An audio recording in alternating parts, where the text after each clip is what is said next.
Hello friends, welcome back to another video from our YouTube channel. This is your educator Anil Kumar Verma. In this particular video segment, we are going to discuss about three main component of ecology, that is concept of trophic level, food chain, and last one is ecological pyramid. Let's move ahead and first of all we will discuss about trophic levels. तो सबसे पहला question आता है sir what is trophic level, और दूसरा जो question आता है हमारे मन में what is the need of trophic level. तो सबसे पहले समझेंगे ट्रॉपिक लेवल है क्या।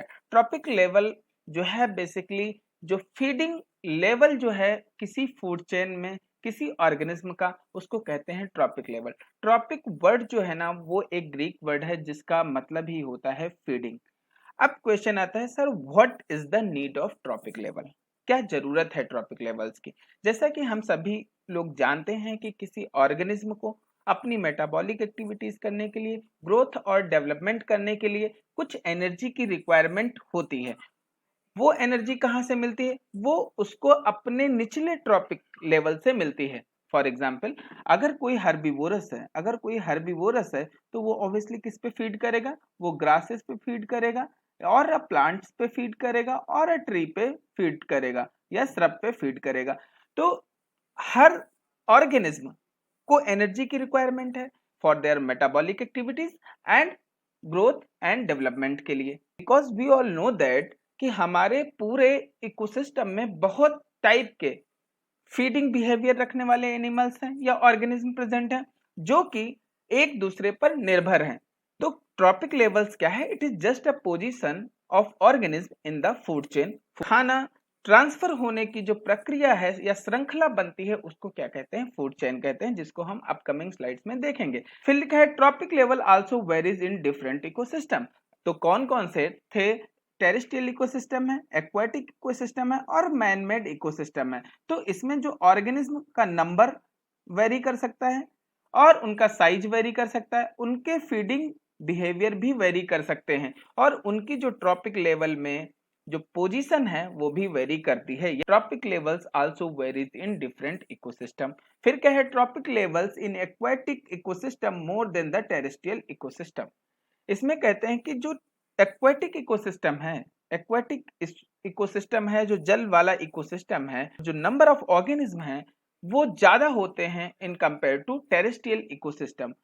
If we talk about the terrestrial ecosystem तो वहां पे क्या हो गया? ऑब्वियसली प्रोड्यूसर्स हो गए। तो प्रोड्यूसर्स में बेसिकली क्या होते हैं? ग्रीन ग्रासेस है, प्लांट्स है, ट्रीज है, श्रब है और हर्ब है। फिर उसके बाद क्या हो गया? हर्बीवोरस हो गए। फिर हर्बीवोरस के बाद क्या हो गए? कुछ कार्निवोरस हो गए, फिर अपर कार्निवोरस होंगे और लास्ट में क्या होगा? ह्यूमन बींग्स, जो कि क्या है? ओमनीवोरस इन नेचर हैं, जो हम सारी चीजों को खा सकते हैं। लेकिन if you talk about the aquatic ecosystem, तो एक्वेटिक इकोसिस्टम जैसा कि हम लोगों को पता है फाइटोप्लैंक्टॉन्स होते हैं, जू प्लैंक्टॉन्स होते हैं जिनका नंबर बहुत ज्यादा होता है। फिर उसके बाद फिशेस होती हैं, फिर फिशेस के लिए लार्ज फिशेस होती हैं। तो इस तरीके से number of organism in food chain है वो बहुत ज्यादा बढ़ जाता है। दैट्स वाई ये लिखा हुआ है trophic level in aquatic ecosystem more than the terrestrial ecosystem. जैसे कि इस फिगर में बताया गया है कि जो सबसे पहला ट्रॉपिक लेवल 1 पे आता है वो क्या है? प्रोड्यूसर्स है। प्रोड्यूसर्स वो होते हैं अपने फूड का सिंथेसिस खुद करते हैं with the help of sunlight. For example plants, हमारे प्लांट्स जितने भी ग्रीन प्लांट्स हैं they are able to synthesise their own food. फिर क्या है? Primary consumers, these are also known as herbivorous.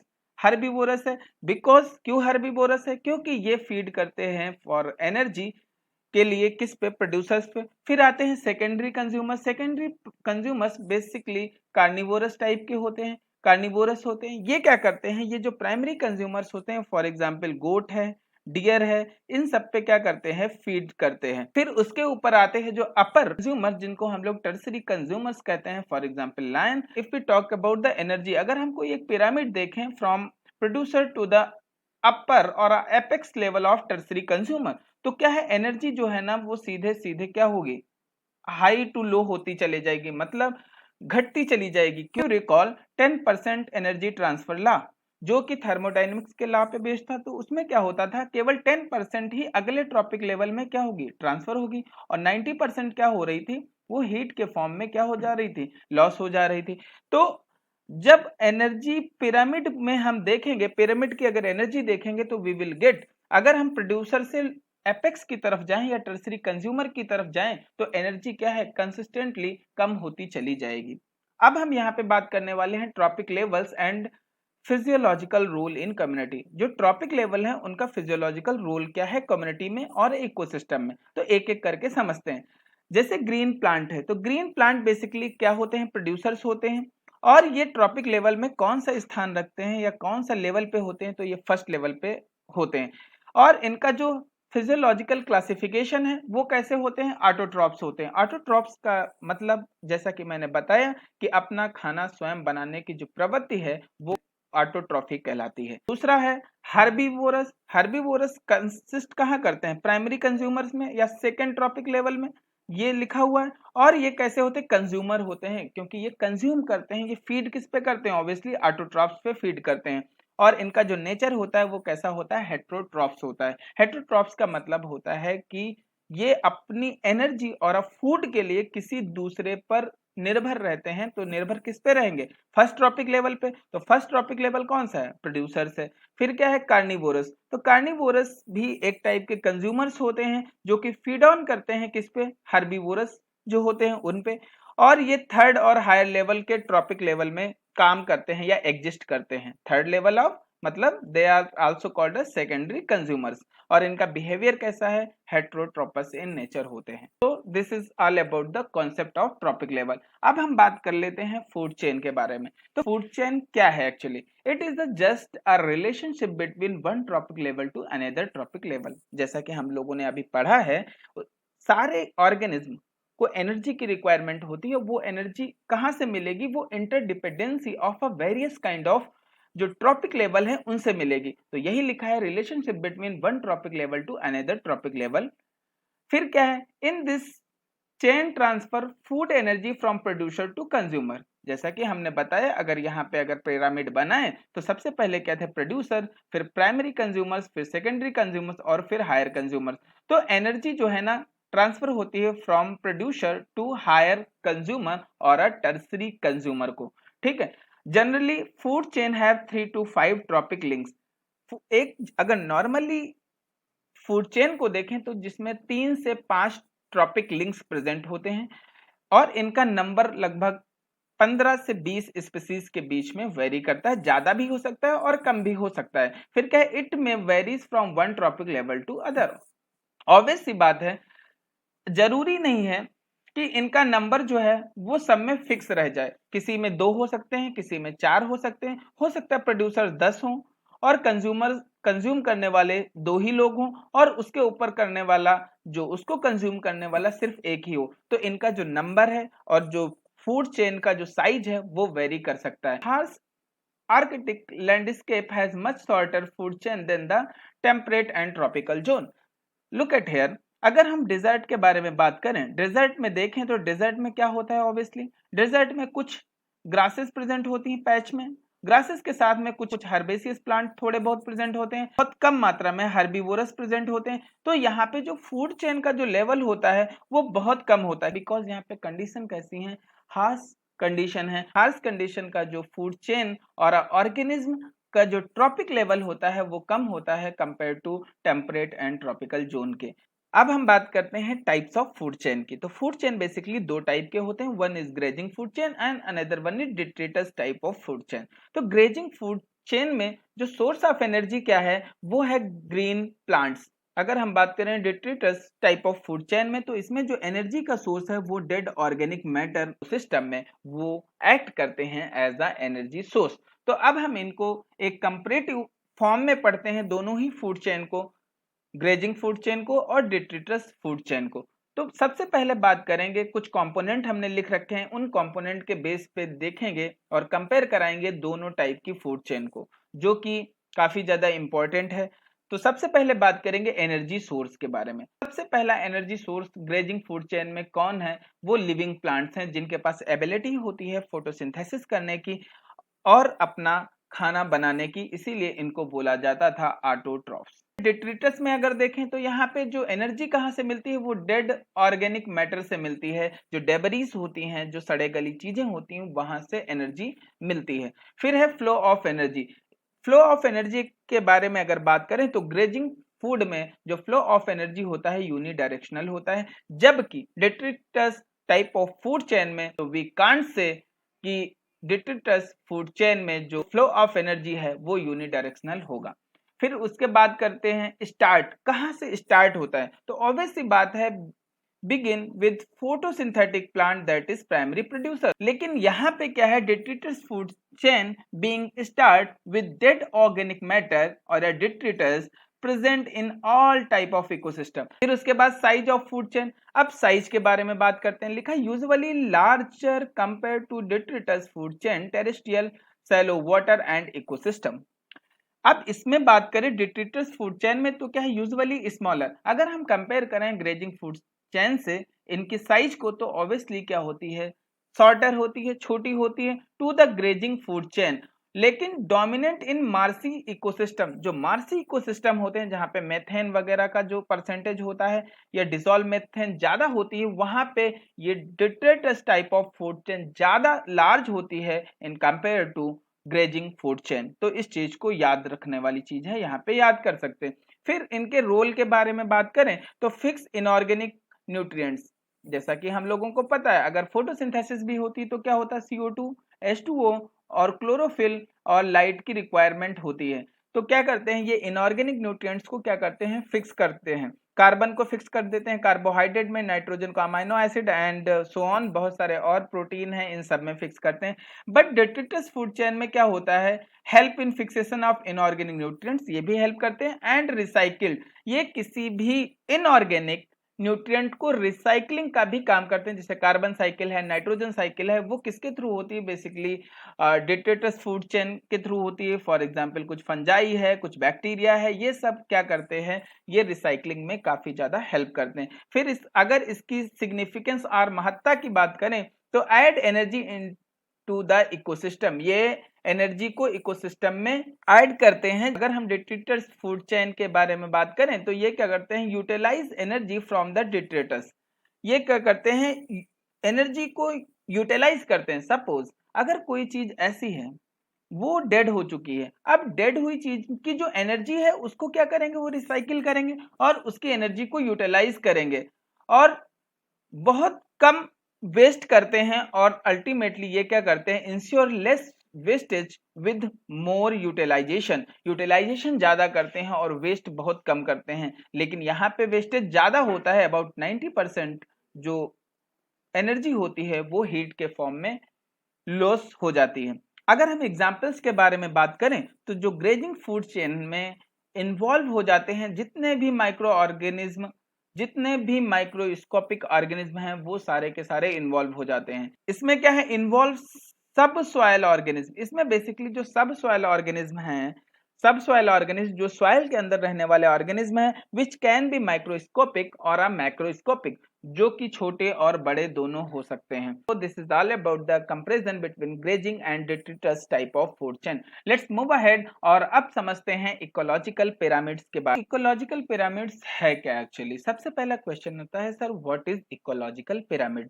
तो इकोलॉजिकल पिरामिड क्या है, it is just a interconnectivity between different trophic levels. जब डिफरेंट ट्रॉपिक लेवल अपने food source के लिए एक दूसरे में कनेक्ट हो जाते हैं या इंटरकनेक्ट हो जाते हैं तो उसको इकोलॉजिकल पिरामिड्स कहते हैं, जिसको रिप्रेजेंट किया जाता है हॉरिजॉन्टल बार से। किससे रिप्रेजेंट किया जाता है, हॉरिजॉन्टल बार से।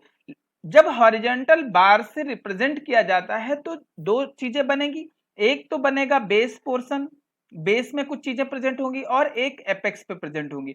तो बेस पे हमेशा कौन प्रेजेंट रहता है, प्रोड्यूसर्स रहते हैं। प्रोड्यूसर्स का नेचर कैसा होता है, ऑटोट्रॉपिक इन नेचर होता है। और एपेक्स पे हमेशा जो हायर कंज्यूमर प्रेजेंट होता है और tertiary type of consumer present होता है। तो ये चीज हमेशा याद रखेंगे। और जैसा कि हमने बताया था कि जब हम प्रोड्यूसर से कंज्यूमर की तरफ और हायर कंज्यूमर की तरफ जाएंगे तो एनर्जी का लेवल जो है ना वो डिक्रीज करता चला जाएगा। इकोलॉजिकल पिरामिड्स बेसिकली तीन टाइप के होते हैं, pyramid of number, pyramid of biomass and pyramid of energy. तो सबसे पहले बात करेंगे पिरामिड ऑफ नंबर की। तो अब जैसा कि पिरामिड ऑफ नंबर लिखा है तो मतलब सीधा मतलब है we are going to talk about on the basis of individual number. कितना इंडिविजुअल नंबर प्रेजेंट है किसी एक हॉरिजॉन्टल बार में, उसके बेसिस पे हम बात करने वाले हैं पिरामिड ऑफ नंबर की। तो यही लिखा है, horizontal bar represent of a total number of individuals of a different species belonging to each tropic level in an ecosystem. मतलब how much number is present in each tropic level. ये जो number है, इसीलिए इस particular pyramid को pyramid of number कहा गया। ठीक है, जो लेंथ है, जो इसकी लेंथ है, ये जो लेंथ दिख रही है, ये रिप्रेजेंट करती है उसके नंबर को। जितना बड़ी लेंथ दिखेगी उतना ज्यादा नंबर को रिप्रेजेंट करेगी उस ट्रॉपिक लेवल में, जितना कम लेंथ दिखेगी उतना कम नंबर को प्रेजेंट करेगी ट्रॉपिक लेवल में। अगर हम ग्रासलैंड के बारे में बात करें, ग्रासलैंड में क्या प्रेजेंट होता है? ऑब्वियसली बहुत सारी ग्रासेस प्रेजेंट होती हैं, थाउजेंड और करोड़ ऑफ ग्रासेस प्रेजेंट होती हैं, कुछ ट्रीज प्रेजेंट होते हैं, कुछ हर्ब्स प्रेजेंट होते हैं, कुछ श्रब्स प्रेजेंट होते हैं। अगर कंपेयर कराएं हर्बीवोरस से, जो ग्रासलैंड में हर्बीवोरस प्रेजेंट है, तो उसकी अपेक्षा में ये जो प्रोड्यूसर्स है, ग्रीन प्लांट्स हैं, इनका नंबर बहुत ज्यादा होता है। तो और उसके साथ में जो सेकेंडरी कंज्यूमर्स हैं और जो टर्सरी कंज्यूमर्स हैं, उनका नंबर और भी कम होता है। तो इसीलिए जो ग्रासलैंड का जो पिरामिड बनता है, जिसका पोजीशन होता है, वो हमेशा अपराइट टाइप ऑफ पोजीशन को रिप्रेजेंट करता है।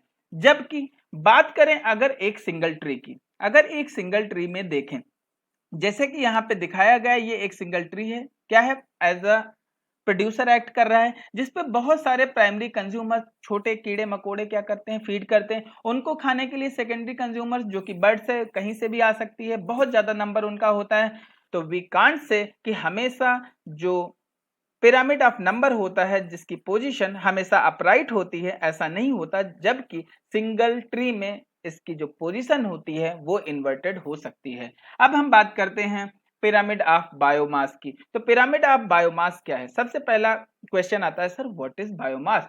It is the total dry weight of living beings. किसी भी लिविंग बींग का जो ड्राई वेट है उसको कहते हैं बायोमास, और जो कि हर एक स्पीसीज का अलग अलग हो सकता है और अलग अलग टाइम पे अलग अलग हो सकता है। Because we all know that जो बायोमास है वो किसी पर्टिकुलर टाइम में कैलकुलेट किया जाता है, और इसका जो वेट है वो डिफरेंट डिफरेंट ट्रॉपिक लेवल पे डिफरेंट डिफरेंट होता है। देखते हैं, लिखा generally the biomass of producers is much greater. अगर एज जनरल बात करें तो प्रोड्यूसर्स का जो बायोमास होता है वो ज्यादा होता है। क्यों ज्यादा होता है? बिकॉज इनका जो नंबर होता है वो बहुत ज्यादा होता है। जब नंबर ज्यादा होगा तो जो ड्राई वेट है एक पर्टिकुलर टाइम में वो ज्यादा होगा। Then the biomass of herbivorous and the biomass of herbivorous is greater than that of carnivorous. तो यहाँ पे लिखा है जो सबसे ज्यादा बायोमास होता है वो तुम्हारा प्रोड्यूसर्स का होता है, प्रोड्यूसर्स के बाद फिर हर्बीवोरस का होता है, हर्बीवोरस का के बाद कंज्यूमर्स का होता है। तो कंज्यूमर्स जो होते हैं बेसिकली, अगर सेकेंडरी कंज्यूमर और टर्सरी कंज्यूमर के बारे में बात करें तो उनका बायोमास कंपेरेटिवली कम होता है। किससे? हर्बीवोरस मतलब प्राइमरी कंज्यूमर से और प्रोड्यूसर से। फिर लिखा है पिरामिड ऑफ बायोमास में अपराइट और इन्वर्टेड। कैसा हो सकता है? अपराइट भी हो सकता है, अपराइट भी हो सकता है, और कैसा? इन्वर्टेड फॉर्म में भी हो सकता है। अपराइट कहाँ होगा? वो होगा टेरेस्ट्रियल इकोसिस्टम में। टेरेस्ट्रियल इकोसिस्टम, दो टाइप के इकोसिस्टम हम लोगों ने पढ़े थे, मोस्टली दो टाइप के ही होते हैं। कौन कौन से? Terrestrial and aquatic type of ecosystem. Terrestrial वो होते हैं जो लैंड पे प्रेजेंट होते हैं, जो हमारी लैंड पे प्रेजेंट होती है, जो मिट्टी में और सॉइल में प्रेजेंट होते हैं, उसको टेरेस्ट्रियल टाइप ऑफ इकोसिस्टम बोलते हैं। एक्वाटिक का मतलब होता है वाटर में जो ऑर्गेनिज्म और ट्रॉपिक लेवल प्रेजेंट होते हैं, उनको क्या बोलते हैं? Aquatic type of ecosystem present होते हैं। For example lake, large lakes है और ओशियंस है, और पॉन्ड्स भी है और भी रिवर्स भी है। These are actually example of aquatic type of ecosystem. तो इन इकोसिस्टम में जो एक्वाटिक इकोसिस्टम है उसमें जो इसकी पोजीशन होती है वो इन्वर्टेड होती है। तो सबसे पहले अगर बात करें upright pyramid of biomass in terrestrial ecosystem की, तो जैसा कि हम देख पा रहे हैं प्रोड्यूसर्स के पास सपोज 1000 किलोग्राम ऑफ क्या है? ड्राई वेट है, नॉट एनर्जी। क्या है? ड्राई वेट है। अब सोचो इसको ट्रांसफर करना है जो अनदर जो ट्रॉपिक लेवल है, that is secondary trophic level, ये प्राइमरी है तो ये this is the secondary tropic level है, और प्राइमरी कंज्यूमर्स प्रेजेंट है जिसको हार्बीवोरस कहते हैं। तो इसके पास जो एनर्जी होगी वो कम होगी, जो ड्राई वेट होगा वो कम होगा। फिर प्राइमरी कंज्यूमर्स के पास, this is actually secondary consumers के पास और कम होगा, और जो टॉप कार्निवोरस है उसके पास और भी ज्यादा कम बायोमास होगा। लेकिन अगर एक्वेटिक सिस्टम में बात करें तो एक्वेटिक सिस्टम में क्या होता है, जैसे लार्ज फिशेस होती है ना, लार्ज फिशेस का नंबर बहुत ज्यादा होता है, बहुत ही ज्यादा होता है। फिर हार्बिवोरी जो फिशेस होती है जो कि फीड ऑन करती है किस पे, जो फाइटोप्लैंक्टॉन्स होते हैं। फाइटोप्लैंक्टन एक्चुअली इनका नंबर तो ज्यादा होता है, लेकिन इनका अगर ड्राई बायोमास निकालेंगे तो वो बहुत कम होगा। अगर सपोज कार्निवोरस फिश, अगर हम व्हेल के बारे में बात करें तो व्हेल तो इतना बड़ी होती है, तो उसके पास क्या होता, उसके पास जो बायोमास है वो तो बहुत ज्यादा होगा। अगर टोटल फाइटोप्लैंक्टन सारे करोड़ों प्लैंक्टॉन्स मिला दिए जाएं तो भी इसके बायोमास के बराबर नहीं हो पाएगा। दैट्स वाई जो पिरामिड ऑफ बायोमास दोनों टाइप का हो सकता है, इन्वर्टेड भी होता है और अपराइट भी होता है। लेकिन अपराइट कहाँ होता है, टेरेस्ट्रियल इकोसिस्टम में बेसिकली, और इन्वर्टेड कहाँ होता है, जो aquatic ecosystem, for example large lakes and oceans में। अब हम बात करते हैं पिरामिड ऑफ एनर्जी की। तो पिरामिड ऑफ एनर्जी जो बेस्ड होता है वो थर्मोडायनेमिक्स के लॉज पे बेस्ड होता है। हमने प्रीवियस वीडियो में मेंशन किया था कि दो लॉज पे बेस्ड है थर्मोडायनेमिक्स और एनर्जी ट्रांसफर इन इकोसिस्टम, तो आप वहां से भी देख सकते हैं। फिर energy transfer takes place between one trophic level to another trophic level, got it. फिर इनका लेकिन जो पोजीशन होती है पिरामिड की वो हमेशा कैसी होती है, अपराइट होती है, हमेशा अपराइट होती है, हमेशा अपराइट टाइप की होती है। क्यों होती है इसको हम लोग देखेंगे। फिर this is due to the fact that some energy is always lost as a heat is going from one trophic level to next. याद करो यहाँ पे 10% लॉ ऑफ एनर्जी ट्रांसफर, तो वहां से आपको इसका आंसर मिल जाएगा। जो एनर्जी की यूनिट होती है वो जूल पर मीटर स्क्वायर पर ईयर होती है। मीटर स्क्वायर क्या एरिया को रिप्रेजेंट कर रहा है, ईयर जो है ना टाइम को रिप्रेजेंट कर रहा है, और जूल जो है how much energy are produce उसको रिप्रेजेंट कर रहा है। अब देखते हैं कि इसका जो पोजीशन होती है इसके पिरामिड की वो हमेशा अपराइट क्यों होती है। If we talk about the producers, तो प्रोड्यूसर्स के पास एबिलिटी होती है काहे की, फूड सिंथेसिस की। फूड सिंथेसिस कैसे करते हैं, with the help of photosynthesis, इसीलिए इनको ऑटोट्रोपिक इन नेचर कहा जाता है। और ये एनर्जी इनको कहां से मिलती है, ये इनको मिलती है सन से, ठीक है। फिर उसके बाद जो बनाया गया फूड है उसका 10% जो एनर्जी है वो अगले ट्रॉपिक लेवल में क्या हो जाती है, ट्रांसफर हो जाती है। लेकिन जो 90% है वो क्या हो जाती है, इन्वायरमेंट में हीट के फॉर्म में लॉस हो जाती है। ट्रांसफर कितनी हो रही है, 10%। फिर अगले ट्रॉपिक लेवल में भी 90 तो चली जाएगी, 10% ही क्या होगी, ट्रांसफर होगी। फिर नेक्स्ट में भी 10% ट्रांसफर होगी, 90% क्या होगी, हीट के फॉर्म में लॉस हो जाएगी। तो इसीलिए जो एनर्जी का जो पिरामिड है वो ऑलवेज अपराइट होता है, जैसे कि यहाँ पे दिखाया गया है। प्रोड्यूसर की एनर्जी सबसे ज्यादा होती है, फिर प्राइमरी कंज्यूमर दैट इज मतलब हार्बिवोरस की, फिर सेकेंडरी कंज्यूमर, फिर टर्सरी कंज्यूमर की। So this is all about the ecological pyramids. If you like our video, don't forget to subscribe, hit like button and share it with your friends. Thanks for watching.